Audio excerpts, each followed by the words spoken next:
কলজাত লাগুক আর আড্ডিত লাগুক, বিড়ি যে খায়, আমার পরিষ্কার কথা, আপনি আল্লাহর নবীকে ভালোবাসেন না, বাসেন না, বাসেন না, দন্তান নয় কেন না,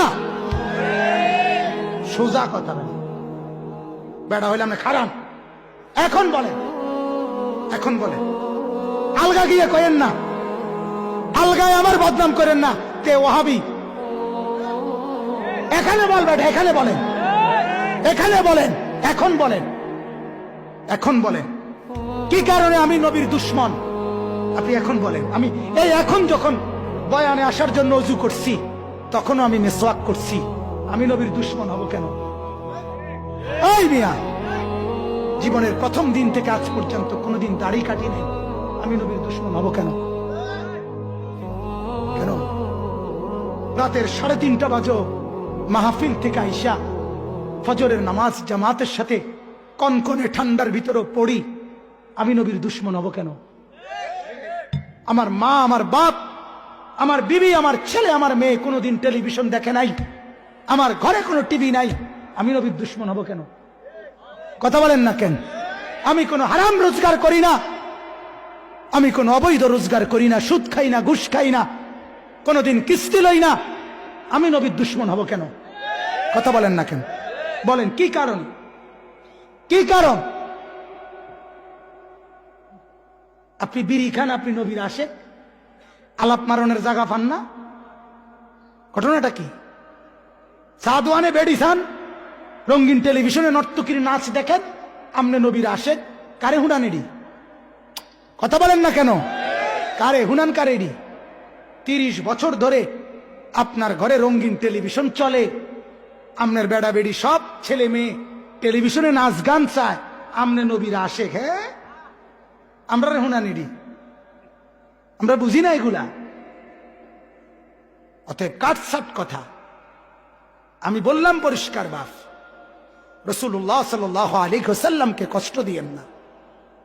যে নবী পেঁয়াজের গন্ধ সহ্য করতে পারে নাই, যে নবী রসুনের গন্ধ কাঁচা সহ্য করে নাই, উম্মত আমার কাছে আইসো না, আমার নামাজি বান্দাদের কাছে আইসো না কাঁচা পেঁয়াজ খাইয়া, সেই আপনি বিড়ির দুর্গন্ধ নিয়া কেমনে মসজিদে ঢোকেন? কথা বলেন না কেন? শুধু কুলি করলে বিড়ির দুর্গন্ধ যায় না, তাহলে আপনি বলেন মিয়া, একজন মানুষের কষ্ট হয় কিনা? আমি ব্যক্তিগতভাবে হজম করি, অনেক সময় কষ্ট করে সহ্য করি, কিছুই বলি না কোনোদিন। কত মানুষ মোয়া নাকা করে, মানে বুক মিলায় আমাদের সাথে, সাধারণ অনেক মানুষও, কেউ চাইলে বুক মিলাই, কিন্তু এই সময়ও বিড়ির গন্ধে এত কষ্ট লাগে, মনে যেন বমি আসতেছে। কি আশ্চর্য কথা! রাসূলুল্লাহ সাল্লাল্লাহু আলাইহি সাল্লামকে ভালোবাসা আজকে 40 বছরে বিড়ি খানের অভ্যাসটাই ছাড়তে পারলেন না, আমনে নবীরে ভালোবাসেন, কারে হুনানি দিমিয়া? বলেন। এই জন্য বাপ মাফ করবেন, মনে কষ্ট দিয়ে থাকলে আমারে মাফ করবেন। আল্লাহ তাআলা আমাদেরকে তৌফিক দান করেন, আল্লাহ তাআলা আমাদেরকে কবুল করেন, গুনাহ ছেড়ে দেন, গুনাহ ছেড়ে দেন। রাসূলুল্লাহ সাল্লাল্লাহু আলাইহি সাল্লামের সুন্নতকে ভালোবাসেন, বলেন ইনশাআল্লাহ, বলেন ইনশাআল্লাহ। এই কাগজ, এই পিঠ আর এই পিঠ আলাদা করা সম্ভব তো?